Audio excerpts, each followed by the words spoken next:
আমি আমার এই যে মান্নার খুঁটি ডিংডিঙা বজার এটা মাজত এটা বামুনাই নদী আছে, তাত এটা মানে ব্রিজ মঞ্জুরি হৈ আহিছে।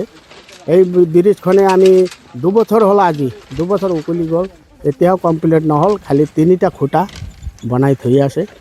আৰু এতিয়া কণ্ট্ৰেক্টাৰক আমি মানে 6 মাহ হ'ল, কাম এতিয়া বন্ধই আছে, বন্ধৰে নিচিনা।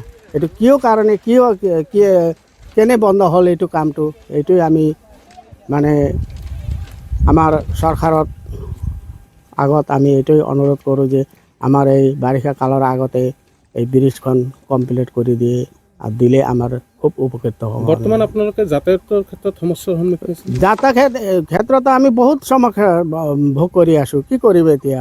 এটা সৰু বাঁহৰ দলং বনাই দিছে, মানে চাকু বনাই দিছে, এইটোতো দিতো আমাৰ কাম নহ'ব। এইটো আমাৰ 6 মাহৰ কাৰণে। আমাৰ ডিংডিঙা বজাৰত LP স্কুল আছে, সৰু সৰু ল'ৰা ছোৱালী এই বাঁহৰে চাকু দি পাৰ হয়, খুব অসুবিধা। কোনো সময়তো মানে তাৰ পৰা পৰিও যায়, চাইকেল শুদ্ধই পৰি যায়। আমি খুবেই অসুবিধাত আছোঁ। আৰু আমাৰ ডিংডিঙা বজাৰত LP স্কুল আছে, গ্ৰামপুৰত আমাৰ হায়াৰ ছেকেণ্ডেৰী স্কুল আছে। এইটো আমাৰ এইটোৱেই ৰাস্তাটো এইটোৱেই হ'ল। আৰু এইপিনে হ'ল আমাৰ আপোনাৰ 15-20টা গাঁও, এইটো আমাৰ এই ডিংডিঙা বজাৰে, এইটো সিহঁতে বজাৰ কৰে। কি ক'ব? ঠিকাদাৰজনৰ হেমাহিৰ বাবেই আপোনালোকে জমৰ যাতনাত ভুগিবলগীয়া হৈছে নেকি? কি ক'ব?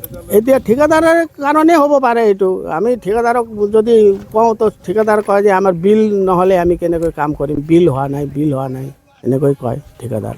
কি আহ্বান জনাব চৰকাৰক? কি আহ্বান? চৰকাৰক এইটোৱে আমি আহ্বান জনাওঁ যে সোনকালে আমাৰ টকাবিলাকে মঞ্জুৰি দি সোনকালে ব্ৰিজটো কমপ্লিট হ'লে, আমাৰ বাৰিষাৰ আগতে যদি ব্ৰিজটো কমপ্লিট হৈ যায়, তেনেহ'লে আমাৰ এই 20-25টা গাঁৱৰ সৰু সৰু ল'ৰা ছোৱালীৰ খুব উপকৃত হ'ব। এইটোৱে আমি কামনা কৰিম। আমি আমাৰ এই যে মান্নাৰ খুঁটি ডিংডিঙা বজাৰ এটা মাজত এটা বামুনাই নদী আছে, তাত এটা মানে ব্ৰিজ মঞ্জুৰি হৈ আহিছে।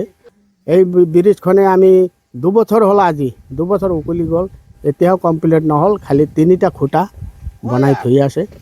আৰু এতিয়া কণ্ট্ৰেক্টাৰক আমি মানে 6 মাহ হ'ল, কাম এতিয়া বন্ধই আছে, বন্ধৰে নিচিনা।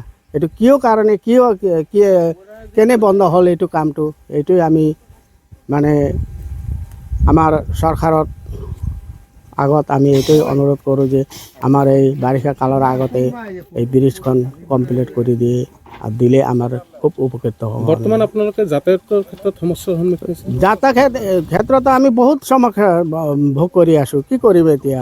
এটা সৰু বাঁহৰ দলং বনাই দিছে, মানে চাকু বনাই দিছে, এইটোতো দিতো আমাৰ কাম নহ'ব। এইটো আমাৰ 6 মাহৰ কাৰণে।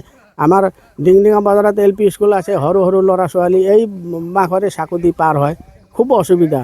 কোনো সময়তো মানে তাৰ পৰা পৰিও যায়, চাইকেল শুদ্ধই পৰি যায়। আমি খুবেই অসুবিধাত আছোঁ। আৰু আমাৰ ডিংডিঙা বজাৰত LP স্কুল আছে, গ্ৰামপুৰত আমাৰ হায়াৰ ছেকেণ্ডেৰী স্কুল আছে। আসাম টক্স, আপোচবিহীন অসম কণ্ঠ।